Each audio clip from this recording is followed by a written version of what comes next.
আলহামদুলিল্লাহি রাব্বিল আলামিন আসসালাতু ওয়াসসালামু আলা সাইয়্যিদিল আমবিয়াই ওয়াল মুরসালিন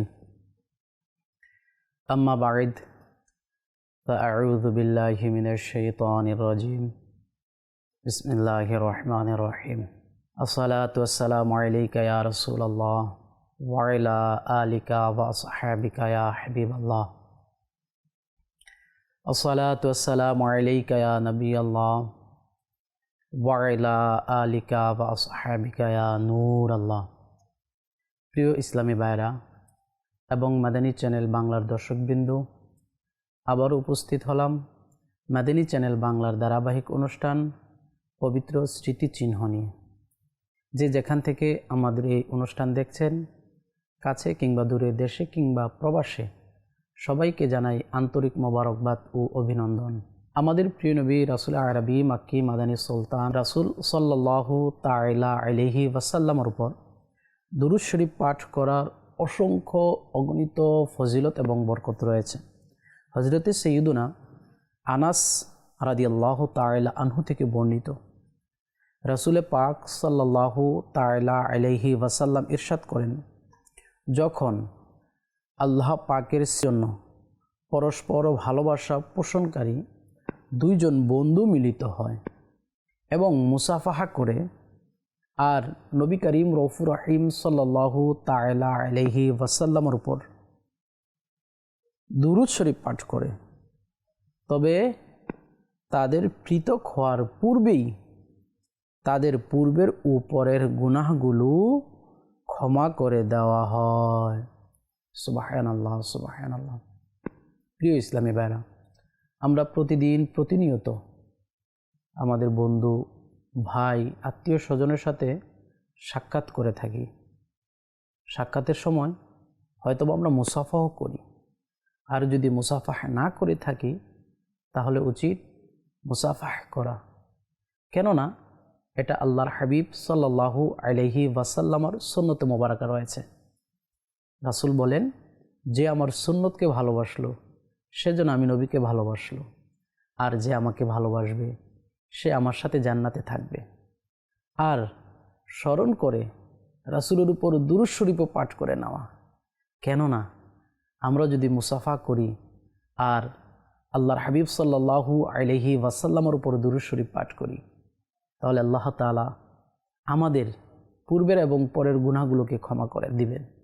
তো গুনাহ ক্ষমা হওয়ার একটা মাধ্যম হচ্ছে, যখনই কোনো মুসলমান ভাইয়ের সাথে, বন্ধুর সাথে, আত্মীয়র সাথে যখন দেখা হবে তখন তার সাথে মুসাফাহ করা এবং রাসূল সাল্লাল্লাহু আলাইহি ওয়াসাল্লামের উপর দুরূদ শরীফ পাঠ করা।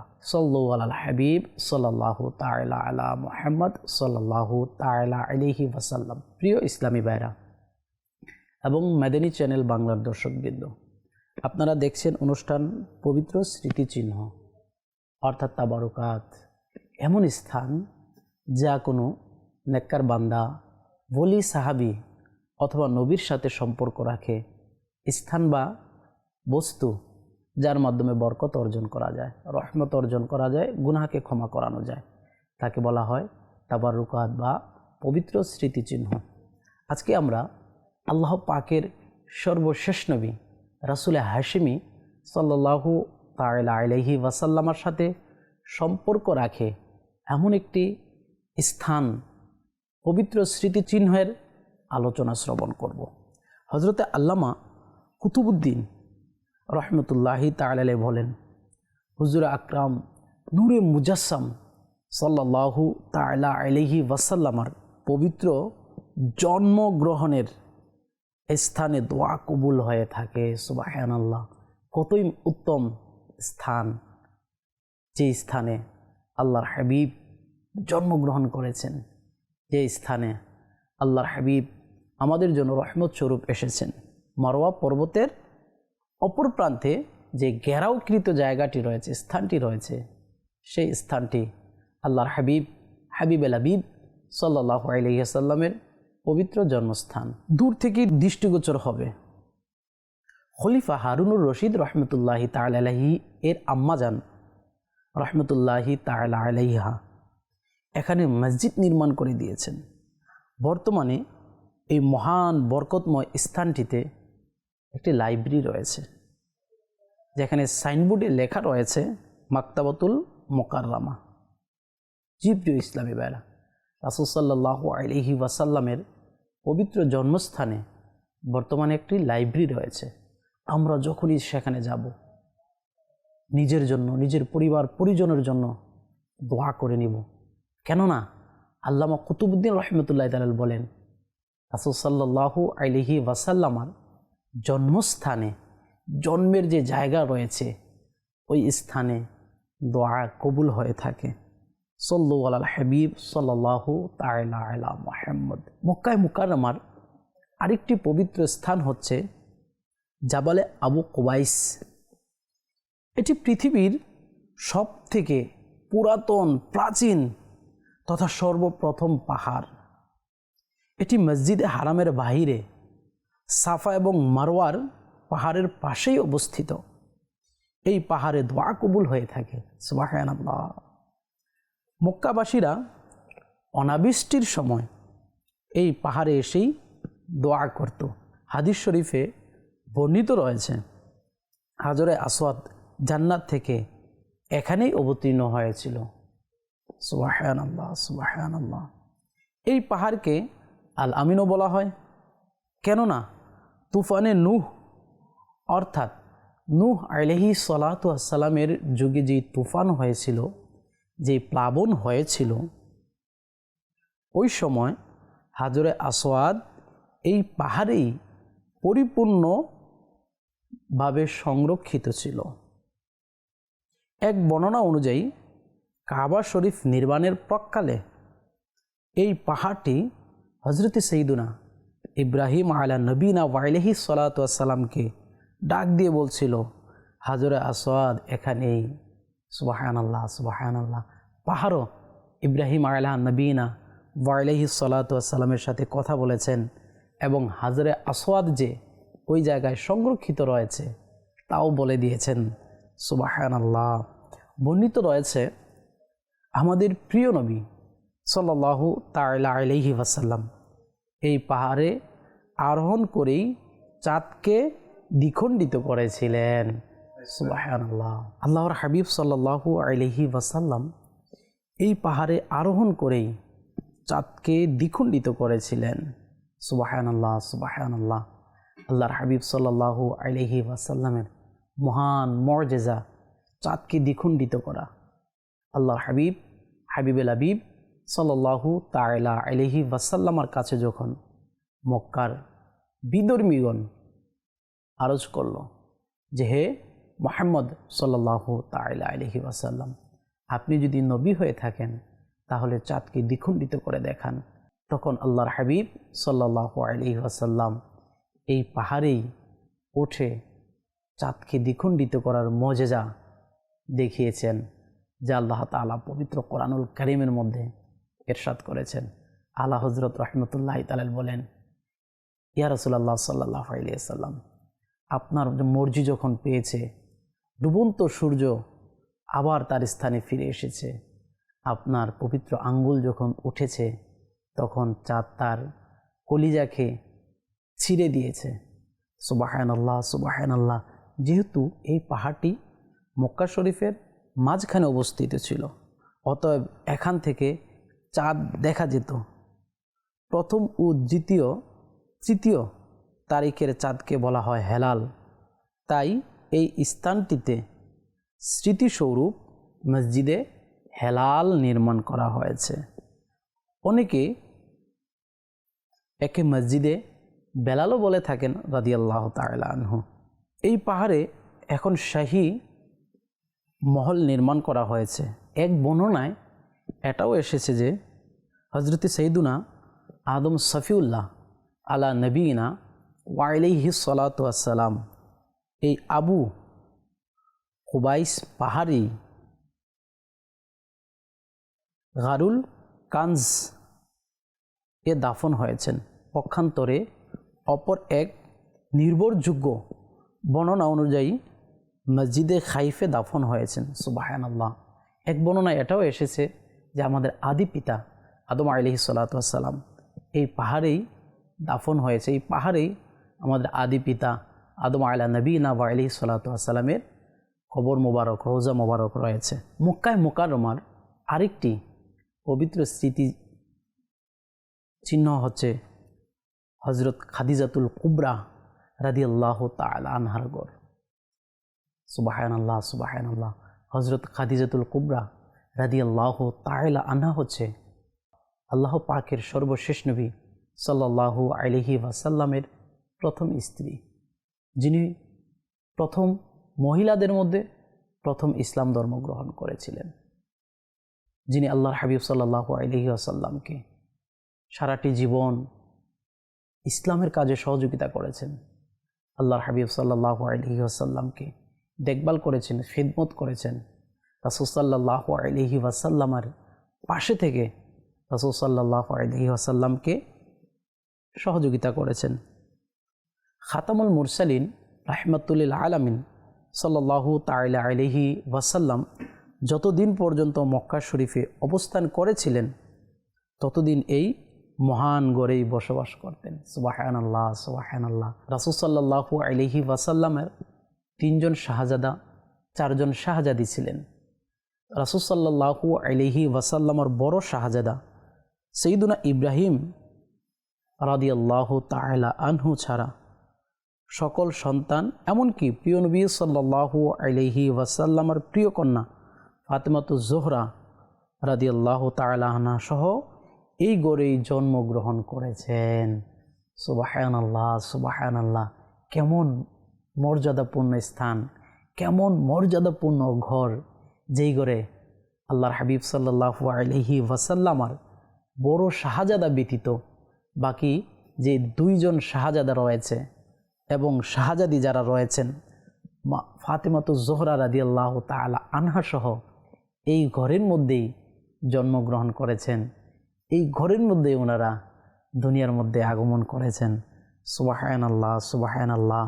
সাইয়্যিদুনা জিবরাইল আমিন আলাইহিস সালাতু ওয়াস সালাম অসংখ্যবার এই মহান ঘরের ভেতর প্রিয় নবী সাল্লাল্লাহু আলাইহি ওয়াসাল্লামের দরবারে হাজিরি দিয়েছেন।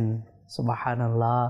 কতই মর্যাদাপূর্ণ ঘর মা খাদিজাতুল কুবরা রাদিয়াল্লাহু তাআলা আনহার, যে ঘরের মধ্যে জিবরাইল আমিন, যিনি ফেরেশতাদের রাসূল ছিলেন, ফেরেশতাদের রাসূলের মধ্যে শ্রেষ্ঠ রাসূল ছিলেন, আল্লাহু আকবার, ফেরেশতাদের সরদার ছিলেন, মা খাদিজাতুল কুবরার ঘরের মধ্যে আল্লাহর হাবিবের দরবারে হাজিরি দিয়েছেন। হুজুরপুর নূর সাল্লাল্লাহু তাআলা আলাইহি ওয়াসাল্লামের প্রতি এই ঘরেই অধিক হারে ওহী অবতীর্ণ হতেন। সুবহানাল্লাহ, সুবহানাল্লাহ। মসজিদে হারামের পর মক্কা শরীফে এই স্থানটি সবচেয়ে উত্তম, এর থেকে আর কোনো উত্তম স্থান নেই। সুবহানাল্লাহ। মক্কার মধ্যে যতগুলো স্থান রয়েছে, যতগুলো জায়গা রয়েছে, শুধুমাত্র মসজিদে হারাম ব্যতীত সবগুলো জায়গা থেকে উত্তম হচ্ছে সেই ঘর, যেই ঘরে আল্লাহর হাবিব ছিলেন, সেই ঘর যেই ঘরে আল্লাহর হাবিব সাল্লাল্লাহু আলাইহি ওয়াসাল্লামার শাহজাদিগণ জন্মগ্রহণ করেছেন, যেই ঘরের মধ্যে জিবরাইল আমিন আলাইহি সালাতু ওয়াস সালাম অসংখ্যবার হাজিরি দেওয়ার সৌভাগ্য অর্জন করেছেন। প্রিয় ইসলামী ভাইরা এবং মাদানী চ্যানেল বাংলার দর্শকবৃন্দ, মক্কায়ে মুকাররমার উল্লেখযোগ্য স্মৃতিচিহ্নগুলোর মধ্যে একটি হচ্ছে দারে আরকাম। দারে আরকাম ওই স্থানকে বলা হয় যা সাফা পর্বতের নিকটে অবস্থিত। যখনই অত্যাচারীরা, কাফেরগণ, মুশরিকগণ অত্যাচার শুরু করে দিল, তাদের পক্ষ থেকে বিপদের আশঙ্কা বেড়ে যায়, তখন হুজুরপুর নূর সাল্লাল্লাহু তাআলা আলাইহি ওয়াসাল্লাম এখানেই গোপনে অবস্থান করেছিলেন। দারে আরকাম বলা হয় যেটাকে। এই মহত্বপূর্ণ ঘরে অনেক মহামনীষীগণ ইসলাম ধর্ম গ্রহণ করে ধন্য হয়েছেন। সৈয়দুল সোহাদা হজরতে সৈয়দুনা হামজা রাদিয়াল্লাহু তাআলা আনহু এবং আমিরুল মুমিনিন সৈয়দুনা উমরে ফারুক আজম রাদিয়াল্লাহু তাআলা আনহু এই বরকতময় ঘরেই ইসলাম ধর্ম গ্রহণ করেছেন। সুবহানাল্লাহ সুবহানাল্লাহ। বর্ণিত আছে যে খলিফা হারুনুর রশিদ রহমতুল্লাহি তাআলা আলাইহি এর সম্মানিত আম্মাজান এই স্থানটিতে একটি মসজিদ নির্মাণ করেছিলেন। পরবর্তীতে খলিফা নিজের শাসন আমলে ওই মসজিদের সৌন্দর্য আরও বৃদ্ধি করেছেন। সুবহানাল্লাহ। প্রিয় ইসলামী ভাইয়েরা, মক্কায় মুকাররমার আরেকটি উল্লেখযোগ্য স্থান হচ্ছে মহল্লায়ে মাসফালা। এটি খুবই ঐতিহাসিক মহল্লা। হজরতে সৈয়দুনা ইব্রাহিম খলিলুল্লাহ আলা নবীনা ওয়া আলাইহিস সালাতু ওয়াস সালাম এখানেই বসবাস করতেন। সুবহানাল্লাহ সুবহানাল্লাহ। হজরতে সৈয়দুনা সিদ্দিক আকবর রাদিয়াল্লাহু তাআলা আনহু, হজরতে সৈয়দুনা ফারুক আযম রাদিয়াল্লাহু তাআলা আনহু এবং হজরতে সৈয়দুনা হামজা রাদিয়াল্লাহু তাআলা আনহু এখানেই বসবাস করতেন। মহল্লাটি পবিত্র কাবার অংশ মুস্তাজারের দেওয়ালের দিকে অবস্থিত। সুবহানাল্লাহ। মহল্লায় মাসফালা, যেখানে মুসলমানদের জাতির পিতা হজরতে সৈয়দুনা ইব্রাহিম আলা নবীনা ওয়া আলাইহিস সালাতু ওয়াস সালাম বসবাস করতেন। আল্লাহর হাবিব সাল্লাল্লাহু আলাইহি ওয়াসাল্লামের সাহাবী আবু বকর সিদ্দিক রাদিয়াল্লাহু তাআলা আনহু, উমরে ফারুক আযম রাদিয়াল্লাহু তাআলা আনহু এবং আমির হামজা রাদিয়াল্লাহু তাআলা আনহু বসবাস করতেন। সুবহানাল্লাহ সুবহানাল্লাহ। প্রিয় ইসলামী ভাইয়েরা এবং মাদানী চ্যানেল বাংলার দর্শকবৃন্দু, মক্কা মুকাররমার ঐতিহাসিক পবিত্র স্মৃতিচিহ্নর মধ্যে আরেকটি হচ্ছে জান্নাতুল মুআল্লা। সুবহানাল্লাহ। জান্নাতুল বাকির পর জান্নাতুল মুআল্লাই হচ্ছে পৃথিবীর সবচেয়ে উত্তম কবরস্থান। জান্নাতুল মুআল্লা পৃথিবীর সবচেয়ে উত্তম কবরস্থান জান্নাতুল বাকির পরেই। এখানে উম্মুল মুমিনিন হজরতে সৈয়দাতুনা খাদিজাতুল কুবরা রাদিয়াল্লাহু তাআলা আনহা, হজরতে সৈয়দুনা আব্দুল্লাহ ইবনে উমর ও আর অনেক সাহাবা ও তাবিঈন এবং আউলিয়ায়ে কামিলিনদের মাজার শরীফ রয়েছে জান্নাতুল মুআল্লাতে। সুবহানাল্লাহ সুবহানাল্লাহ। বর্তমানে এর উপর গম্বুজগুলোকে শহীদ করা দেওয়া হয়েছে। জান্নাতুল মুআল্লা, যেখানে অসংখ্য সাহাবাই, অসংখ্য তাবি, অসংখ্য আউলিয়া ইকরামদের মাজার রয়েছে। কতই না উত্তম জায়গা। সুবহানাল্লাহ সুবহানাল্লাহ। আপনারা যখনই জান্নাতুল মুআল্লাতে যাবেন তখন এভাবে আরজ করুন, আসসালামু আলাইকুম ইয়া আহলাদ দিয়ারি মিনাল মুমিনিন ওয়াল মুসলিমিন ওয়া ইন্না ইনশাআল্লাহ বিকুম লাহিকুন নাসআলুল্লাহ লানা ওয়ালাকুমুল আফিয়া। আপনারা যখনই যাবেন জান্নাতুল মুআল্লার মধ্যে মাজার জিয়ারত করতে, জান্নাতুল মুআল্লায় গিয়ে এভাবে সালাম পেশ করুন। মক্কাতুল মুকাররমার আরেকটি উল্লেখযোগ্য স্থান হচ্ছে হজরত সৈয়দাতুনা ময়মুনা রাদিয়াল্লাহু তাআলা আনহার মাজার শরীফ। হুজুরে আকরাম নূরে মুজাসসাম সাল্লাল্লাহু আলাইহি ওয়াসাল্লাম হজরতে সৈয়দাতুনা ময়মুনা রাদিয়াল্লাহু তাআলা আনহাকে ইহরাম অবস্থায় এখানেই নিকাহ করেছিলেন, বিবাহ বন্ধনে আবদ্ধ হয়েছিলেন। সুবহানাল্লাহ সুবহানাল্লাহ।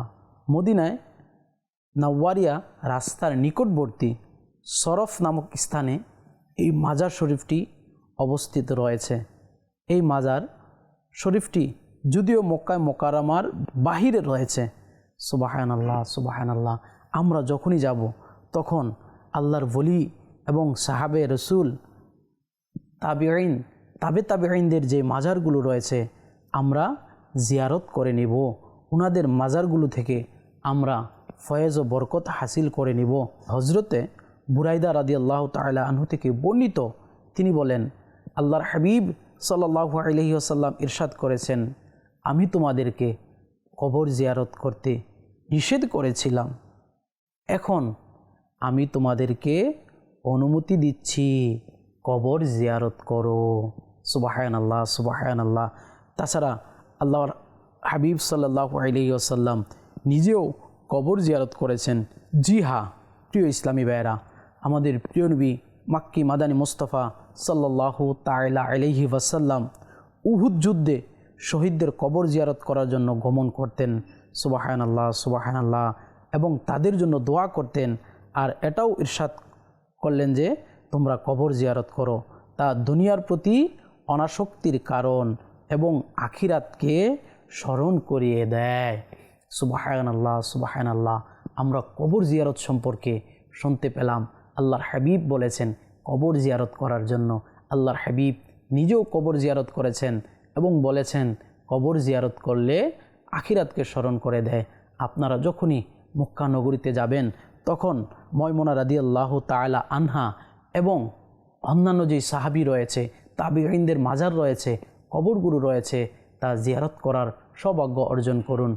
প্রিয় ইসলামী ভাইরা, আল্লাহ তাআলা আমাদেরকে বেশি বেশি আল্লাহর ওলিদের কদমে গিয়ে কবর জিয়ারত করা, ওনাদের ওসিলায় আমাদের গুনাহগুলোকে ক্ষমা করার সৌভাগ্য নসিব করুক। আমিন বিজাহিন নবিল আমিন সাল্লু আলাল হাবিব সাল্লাল্লাহু তাআলা আলা মুহাম্মদ। প্রিয় ইসলামী ভাইরা, ইনশাআল্লাহ দেখা হবে অন্য কোনো বিষয় নিয়ে, অন্য কোনো পর্বে। সে পর্যন্ত ভালো থাকুন, সুস্থ থাকুন, মাদানী চ্যানেল বাংলার সঙ্গে থাকুন। সাল্লু আলাল হাবিব সাল্লাল্লাহু তাআলা।